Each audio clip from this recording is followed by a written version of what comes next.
नमस्कार दोस्तों, जय श्री कृष्णा। आप सभी का स्वागत है हमारे YouTube चैनल गुरु भारद्वाज में। आज मैं आपको बताने जा रहा हूं कि जब लग्नेश पंचम भाव में बैठता होता है तो उसका फलादेश क्या है। यदि आप ज्योतिष के जिज्ञासु हैं, ज्योतिष सीख रहे हैं या ज्योतिष में आपका विश्वास है तो ये वीडियो आपके लिए बहुत इम्पोर्टेंट है। आप इसके अंत तक जरूर बने रहिएगा क्योंकि ये आपके फलादेश में बहुत सहयोगी होने वाला है। तो दोस्तों, लग्नेश पंचम भाव में बैठकर क्या फलादेश देगा, इसको समझने के लिए सर्वप्रथम हमको ये समझना आवश्यक है कि ये लगन, लग्नेश और पंचम भाव होते क्या हैं, इनसे हमारे जीवन में हमको क्या मिलता है। तो दोस्तों, ये जो लगन है, ये लगन है हम स्वयं, हमारे स्वयं की शरीर की आकृति, हमारे स्वयं का सोचने का तरीका, हमारे स्वयं की शक्ति, हमारे स्वयं की कमजोरी, चारित्रिक विशेषताएं, इन सभी के बारे में हमारा लगन हमको बताता है। और लग्नेश कहते हैं जो लगन का स्वामी होता। लगन में जो राशि पड़ी है उस राशि के स्वामी ग्रह को ही लग्नेश कहा जाता है। जैसी लगन होती है या लगन में जो ग्रह बैठा होता है उसके अनुसार ही व्यक्ति का स्वभाव होता है, उस व्यक्ति का जीवन का झुकाव उधर ही रहता होता है। अब यदि हम बात करते हैं पंचम भाव की, तो पंचम भाव हमारी कुंडली में क्या है। पंचम भाव है हमारी शिक्षा, हमारे संस्कार, हमारी शिक्षा कितनी रहेगी, किस विषय पर हमारा ज़्यादा झुकाव रहेगा, किस विषय में हम कमज़ोर रह सकते हैं, इन सभी बातों की जानकारी हमको पंचम भाव देता है। हमारी शिक्षा उच्च स्तरीय रहेगी, मध्यम वर्गीय रहेगी, निम्न वर्गीय रहेगी या बिल्कुल ही नहीं रहेगी, ये हमारा पंचम भाव हमको बताता होता है। यदि पंचम भाव में कोई अशुभ ग्रह बैठा है, शनि आदि क्रूर ग्रह उसको देख रहा है, तो ऐसे व्यक्ति की शिक्षा बीच में ही छूट जाती है। और पंचम भाव संतान सुख के बारे में भी बताता है कि किसी जातक को संतान कितनी होंगी, कैसी होंगी, कितने पुत्र होंगे, कितनी पुत्रियां होंगी, और वो संतान इनको कितना सुख देने वाली होगी, संतान कितनी योग्य होगी, अयोग्य होगी, इसकी जानकारी भी हमको पंचम भाव देता है।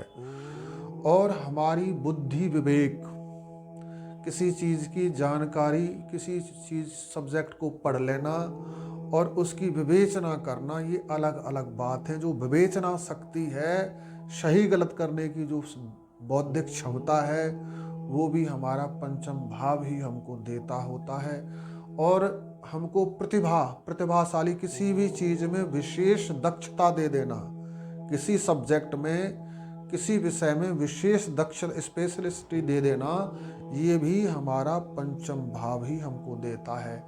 लिटरेचर, जितना भी साहित्य है, साहित्य में रुचि, चाहे साहित्य लिखने की, चाहे साहित्य पढ़ने की, वो भी हमको पंचम भाव ही देता है।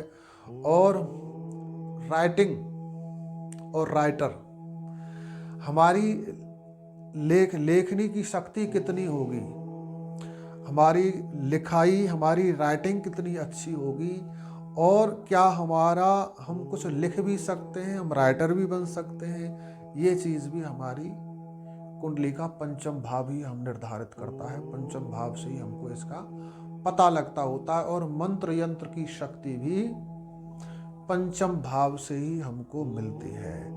यदि पंचम भाव का संबंध गुरु के साथ बनता होता है तो ऐसा व्यक्ति धर्मात्मा भी होता है और मंत्र यंत्र में उसका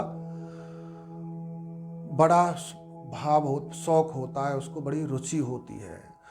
और जो स्त्रियों के अंदर जो गर्भ धारण करने की शक्ति होती है, वो भी पंचम भाव से ही देखी जाती है। पंचम भाव किसी का शुभ युक्त है, शुभ ग्रहों के साथ युक्त है, तो ऐसे व्यक्ति को, ऐसी स्त्री को गर्भ धारण करने की क्षमता मजबूत होती है, सहज में गर्भ धारण कर लेते हैं और समय पर इनको संतान मिल जाती है। यदि ये पापग्रस्त है तो ऐसे लोगों को संतान, ऐसी स्त्रियों को संतान प्राप्ति में विलंब होता है। और प्रेम का विचार किया जाए तो प्रेम कंप्लीटली एक जगह से नहीं, प्राय हम लोग प्रेम का मतलब इस लड़की लड़के के मध्य जो प्रेम होता है, जो आकर्षण होता है, और उसी को हम प्रेम समझते हैं। प्रेम से तात्पर्य आपके जीवन में जितने भी संबंध हैं, माता पिता, बहन भाई, बुआ मौसी, चाचा चाची, जितने भी मित्र, आपके जितने भी संबंध हैं, उनसे प्रेम कितना आपको मिलेगा। यदि आपने प्रेम का मीटर अपने जीवन में देखना है तो प्रेम का मीटर है आपका 5वां घर। आपको किस संबंध से कितना प्रेम मिलेगा वो आपका पंचम भाव बताएगा। तो पंचम भाव से हमारे जीवन में प्रेम का पता लगता होता है कि हमको जीवन में कितना प्रेम हासिल होने वाला है। यदि किसी का पंचम भाव शुभ ग्रहों से युक्त है, उस पर किसी पापी ग्रह की दृष्टि नहीं है, तो वो ऐसे व्यक्ति के जीवन में प्रेम प्रचुर मात्रा में मिलता होता है, स्वतः प्रेम मिलता है। कई बार तो हमारे जीवन में ऐसा होता है कि हम प्रेम पाने के लिए तरसते रहते हैं, हम अपनी ओर से खूब अच्छा प्रयास करते हैं कि हमको प्रेम मिले, लेकिन फिर भी हमको प्रेम नहीं मिलता, उधर से धुतकार मिलती है। क्यों मिलती है? क्योंकि हमारा पंचम भाव शुभ नहीं है, शुभ फल देने में सक्षम नहीं है।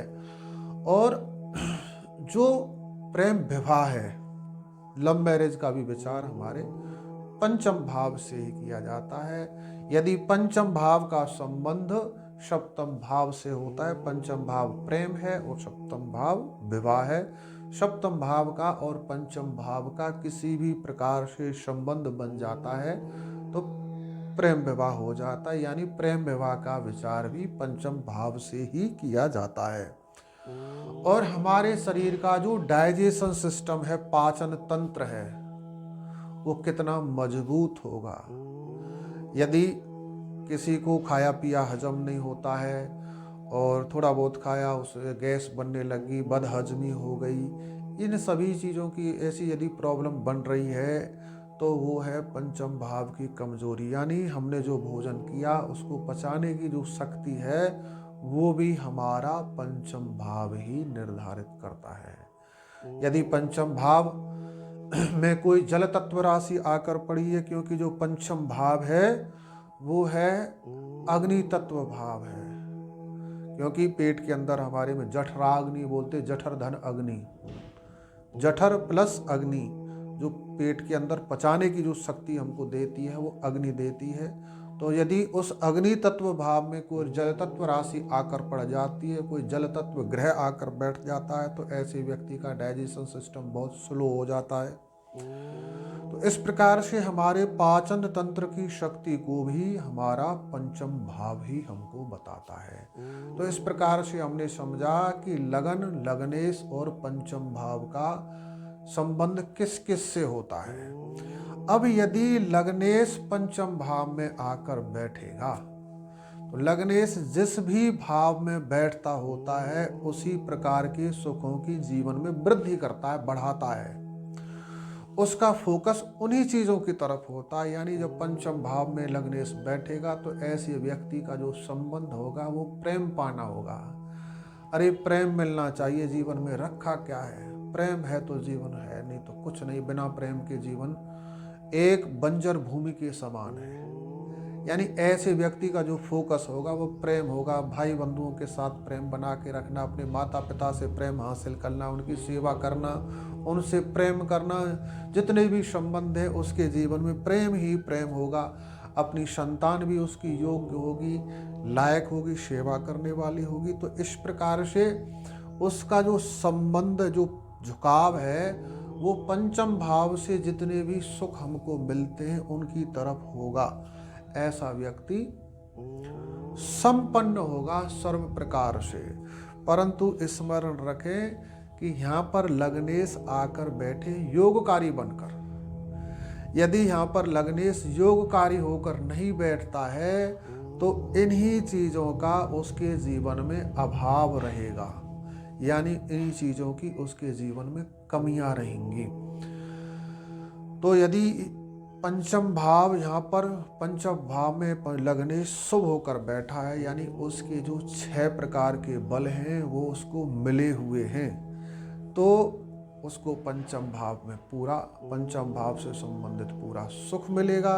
यदि इन चीज़ों की कमियां हैं, जैसे जैसे बल घटते चले जाएंगे, 6 जो बल बताए गए हैं इनमें से बल घटते चले गए तो उसके सुख में भी कमी आ जाएगी। और कहीं ना कहीं यदि इस भाव में यदि कोई लग्नेश के साथ अशुभ ग्रह, पापी ग्रह आकर बैठ जाता है तो इसी भाव से संबंधित जो सुख हैं वो दुख में परिवर्तित हो जाएंगे, उनकी कमियां आनी प्रारंभ हो जाएंगी। इस भाव का कारक, जो पंचम भाव का कारक है वो बृहस्पति है, परंतु जब बृहस्पति अकेला बैठता होता है और पंचम भाव में जो राशि पड़ती है काल पुरुष की कुंडली में सिंह, उसका स्वामी सूर्य भी यदि पाप पीड़ित है या नीचस्थ है तो ऐसे व्यक्ति को कहीं ना कहीं संतान की ओर से दुखी रहना पड़ता है। तो हमको ये भी देखना बहुत जरूरी है कि पंचम भाव में जो लग्नेश बैठा है वो क्या होकर बैठा है।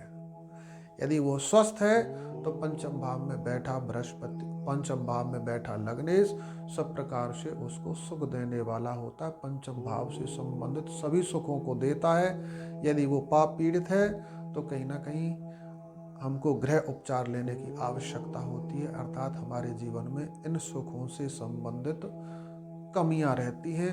तो इस प्रकार से दोस्तों मैं आपके लिए बहुत सारे एस्ट्रोलॉजी के इम्पोर्टेंट टॉपिक लेकर आता रहूँगा, आपके साथ साझा करता रहूँगा।